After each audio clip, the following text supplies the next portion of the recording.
and disparities identified in the Social Health Insurance Act. Consequently, the court has given Parliament about 120 days to undertake public participation and amend the unconstitutional provisions in the Act. Article 2061 provides as follows, quote, quote, there is established the consolidated fund into which shall be paid all money raised or received by or on behalf of the national government, except money that A, is reasonably excluded from the fund by an act of Parliament and payable into another public fund established for a specific purpose, quote, quote. We do not agree with the petitioner on the submission that the three funds established are ambiguous. We note that the Social Health Insurance Fund, the Primary Health Fund, and Emergency Care Insurance Fund are all established under sections 25, 20, and 28 of the Act, respectively. Contrary to the view expressed by the petitioner, by dint of section 5 of the Act, it is a function of the authority to manage the funds and to develop guidelines for the operations and implementation of the funds established under the Act. We, however, note that the operationalization of the specific sections is yet to be effected by way of regulations. We agree that there is reason for apprehension as expressed by the petitioner. This is so because the current section was introduced ignoring a key principle under Article 201A, which emphasizes on the need for openness, accountability, and public participation in financial matters. Further, the question that lingers in our minds is, why was the new Section 38 introduced without the benefit of public participation? The provisions of Article 201 of the Constitution must be understood and interpreted against a historiography of Kenyan society.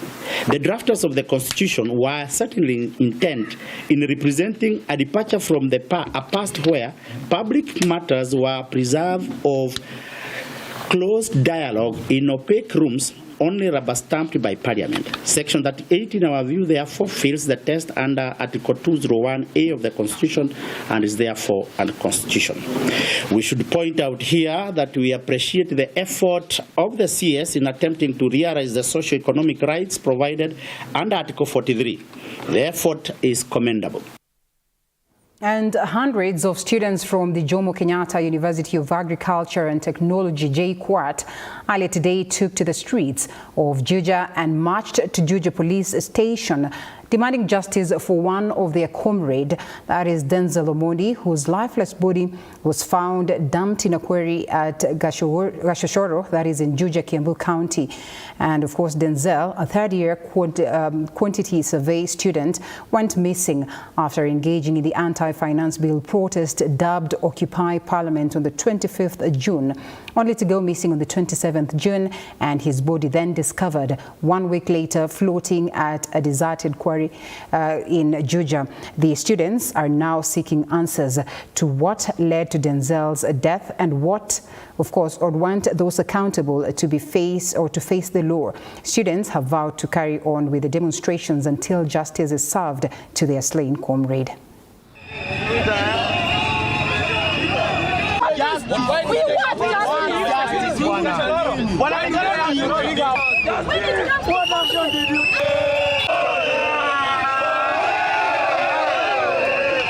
Denzel was involved in the anti-tax demonstrations.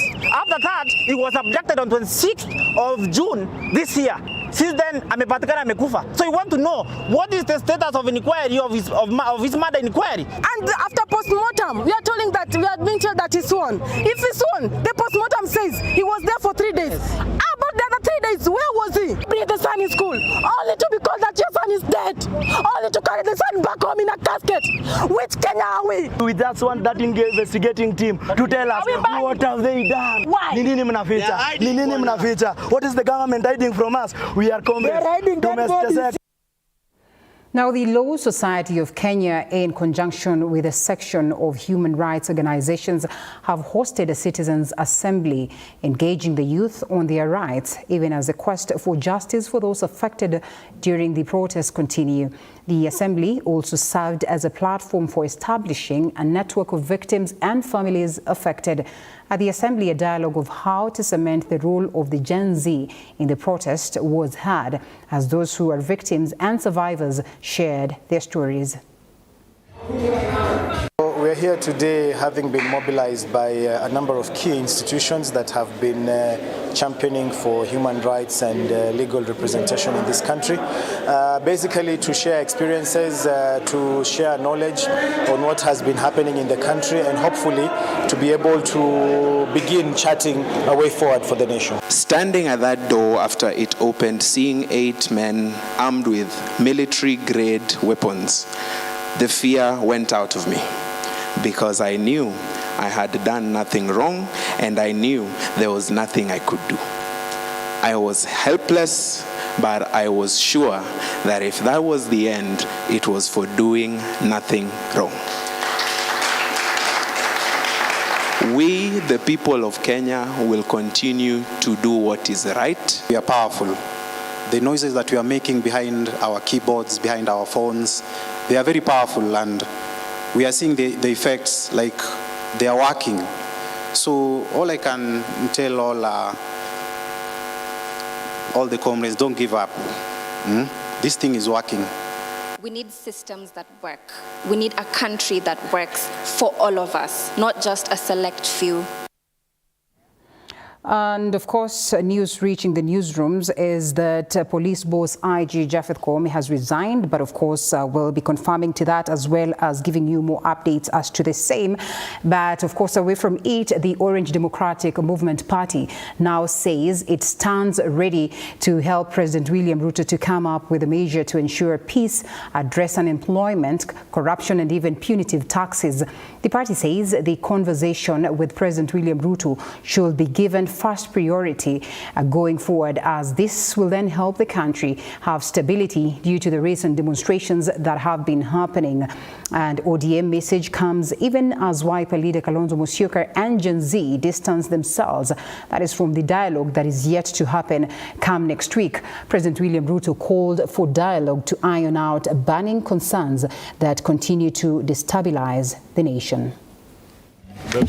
We stand ready to support the country come up with measures that can restore lasting peace and stability and address the long-standing issues like unemployment, the unending search for justice and equality, fighting corruption, negative ethnicity in our national life, instilling a tradition of meritocracy in appointment to public office, and ending the unfair and punitive economic and taxation policies. This conversation, in our view, must come ahead of other conversations on the structure of our national governance going forward. As a party, ODM has never shied away from stepping up and having difficult conversations whenever the destiny of our nation is at stake. Indeed, it is said that it is in times of crisis that leadership emerges. The emerging issues and the urgent need to address them is not about rescuing the Kenya Kwanza regime or indeed William Ruto. The nation is bigger than and distinct from any one of us. We see this as a chance to rescue our nation and pull it back from the precipice. All right. Once again, the news that is hitting the newsroom as at now, of course, is that police boss Inspector General Japhet Koome has resigned. Japhet Koome will then be replaced by his deputy, that is in acting capacity, that is Inspector General of the Police Service, or the Deputy Inspector General of the Police Service, Douglas Kanja, that is on acting capacity. We'll still get the details as to why or what triggered this resignation, but perhaps maybe coming out of all the concerns and the push from the public in relation to the heinous acts that were meted upon the protesters. We'll be getting to understand the details some more and ensure that you are well updated on the breaking news that police boss Inspector General Japhet Koome has resigned. All right, we now cross over to some more in relation to news. news, and a section of religious leaders are calling upon the Gen Z to call off the demonstrations and embrace dialogue as the multi-sectoral forum is set to commence on Monday next week. The religious leaders have lauded the Gen Z for their courage in the protest, demanding for accountability from the government. Further, they have urged the youth to gracefully address, of course, what it is that they want and speak to the president, as well as allow him respond to their demands. Is on the brink of destruction, socially, economically, and politically. And in an unprecedented crisis since independence, the president has done the right and the honorable thing by not signing the Finance Bill 2024. It is unfortunate that his response in the day. Kenyans has been speaking openly, constructively, and patriotically since the bill was drafted by Parliament. The leaders did not did not listen, and when they listened, they did so half-heartedly, even as the temperature of opposition to the bill kept rising. Now, action points. UJFRO states the following: as some of the necessary urgent measures in moving the country forward. 1. Parliament and the entire leadership must listen to the people keenly in carrying out their responsibilities, because the people of Kenya are sovereign. That is Article 1 of the Constitution of Kenya. All power and authority belongs to the people. UJFRO advises the president and the other security apparatus to stop the police brutality in handling the demonstrators and to observe the law strictly. In exercising mandate of the police as provided in the Constitution, and to release all the demonstrators arrested or abducted. In addition, the government should compensate and the families of those demonstrators killed or injured. Now, residents in Talala Loitoktok area, Kajiado South, are mourning the death of four family members who died in a tragic fire incident. According to the residents, a man, a pregnant woman, and 2 children were trapped in their house during the blaze. The residents only managed to salvage some parts of the family's car and are now calling for a thorough investigation to uncover the truth behind the incident.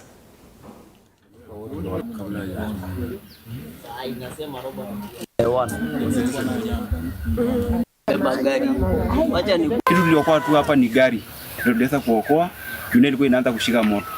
Hiyo ndio tulivyokuwa kuokoa kama majirani wa hapa, lakini watu waliunguluka ndani, baba na mama na watoto wawili, watu walishuka ndani. Kwa hivyo moto ilituzidi nguvu. Tutoka manyumba tufike hapa, tulikuwa tumekuta moto imeshazidi nguvu. Tukalemewa. Ikabaki tu ni mshangao na hatujui nani ametendea kitendo. Ngomba tu uchunguzi ifanye. Hii taarifa nilipopokea ilifanya kunipa mshtuko wa moyo, kwa sababu juzi jana Mulelo nilikuwa ninamuona akiwa sambani. Sasa kiliotokea jambo kama hii nikashtuka sana, kwa sababu hata nikilala nilimuuliza mmeshindaje, akaniambia wameshinda salama. Naona kama ni wivu tu ya maisha. kwa sababu amefungiwa mlango kwa nje na akachomwa ndani. Sasa tumepigwa na butwaa, maana usiku huwezi kujua ni nani amekuja akachoma boma, ila tu tunaona hata gari yake imebondwa. Tunaambiwa ya kwamba ni hao watu waliokuja kufanya hizo visanga hapa na tuwajui ni wakina nani. All right, the Kenya National Examination Council has already put in measures to ensure the pilot of the Kenya Junior Skills Assessment will run smoothly. The competency-based curriculum led by the restructuring of basic and higher education in Kenya. The first cohort of grade 9 candidates will then have their assessment next year if the pilot of the same is deemed successful and competent.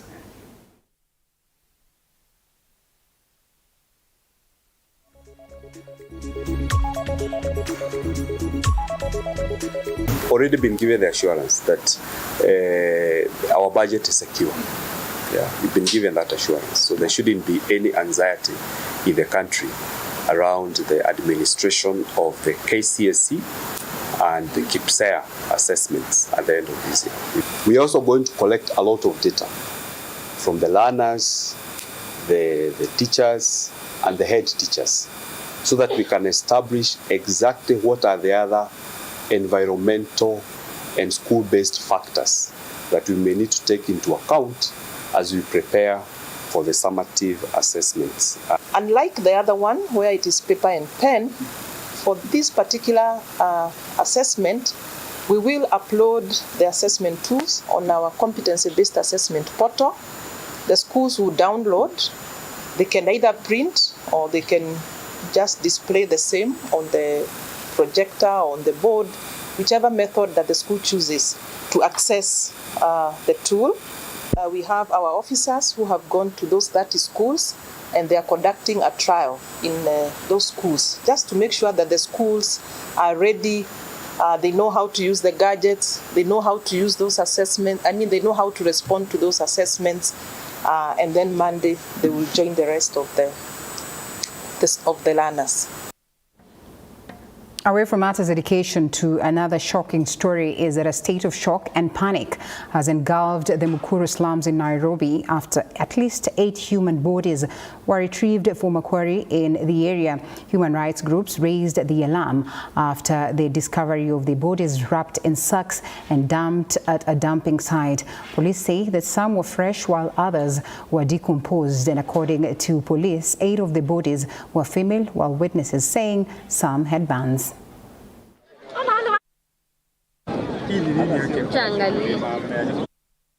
Taona maskari hawana shida. Lakini shida umeleta kari ni kuweka tairi. Shida. Kari hii hapa. Sawa sawa, acha nichukue live. Watu wameanza kusomba huko.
Well, that's rather unfortunate, and of course again to a sad one where a lady and her daughter have died on the spot after they were knocked down by a lorry at Itoloni area along Kangundo Mwala Road last night. Both the motorbike and the lorry were headed to Mwala direction, and the two died after the trailer dragged them and ran over them. The lady and daughter were headed to Kangundo High School where they stay, and with the husband who was just few meters behind them on a bike.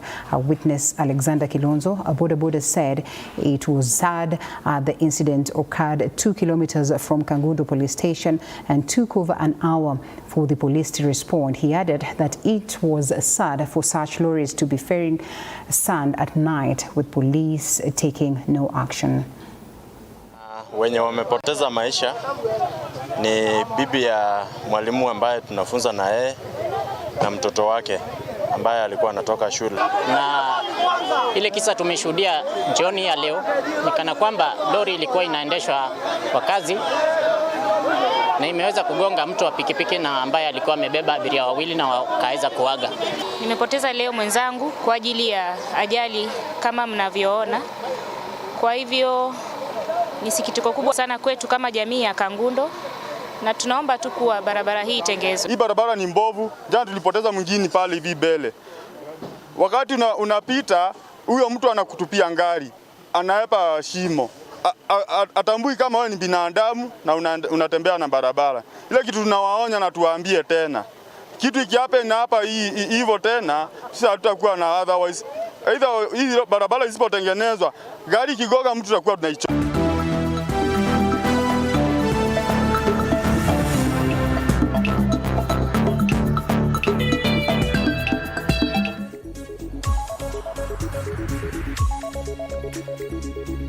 All right, to sports where Kenya Premier League champions Gor Mahia will set up a date with the Egyptian powerhouse Al Ahly in the second preliminary round if they beat at Meri Bentu from Sudan in the CAF Champions League. The draw conducted in Cairo, Egypt yesterday set up Kogalo to face the South Sudanese side in a two-legged encounter. The aggregate winner will then progress to face defending champions Al Ahly.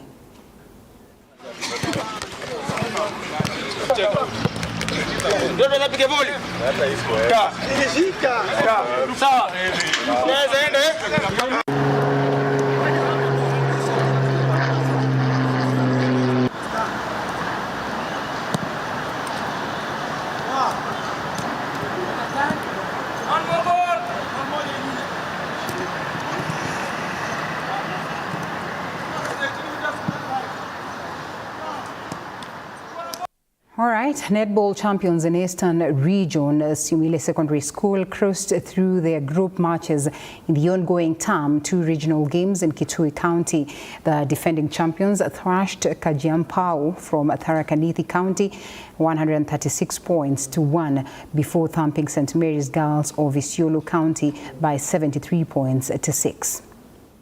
Competition si kama zile za county na sub counties. Ni mazoezi tu tunafanyaga, ndo maana tumefika hapa siku ya leo. Na tuna promise kuendelea vizuri. Tunataka kwenda nationals. Challenge kutoka kwa kila team tunaikaribisha sana na tunajua tutaenda kushinda na turudi tena nationals Kisii. Tukiangalia vile mambo yalikuwa mwaka jana, tulikuwa na kila sababu ya kujilaumu kwa sababu chance zilikuwa wazi kabisa, tulifaa kuenda East Africa na mwaka huu ndo ngumu zaidi, lakini tunaikubali hivyo hivyo, tutaenda kujituma na tupate hiyo tiketi ya kwenda East Africa.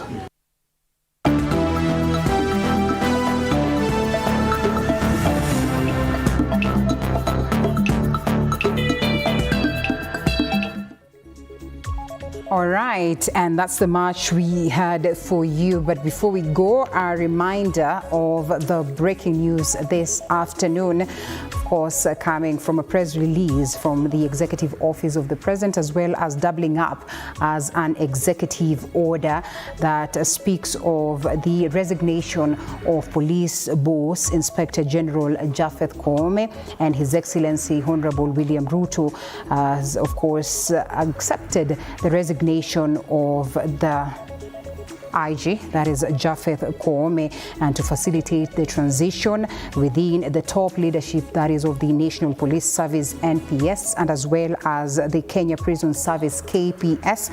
then the head of state says that their primary role, and of course securing the aspect of security, is to ensure that then there's no vacancy, and as we have been told is that then his deputy will take charge, that is Inspector General of the Kenya Police Service Deputy Douglas Kanja takes up the charge to replace the IG Kome on acting capacity until then a clear direction is accorded. We'll be giving you more updates of that later on in our subsequent bulletin, but at this very point I want to say kwaheri as I look forward to see you again tomorrow. Thank you.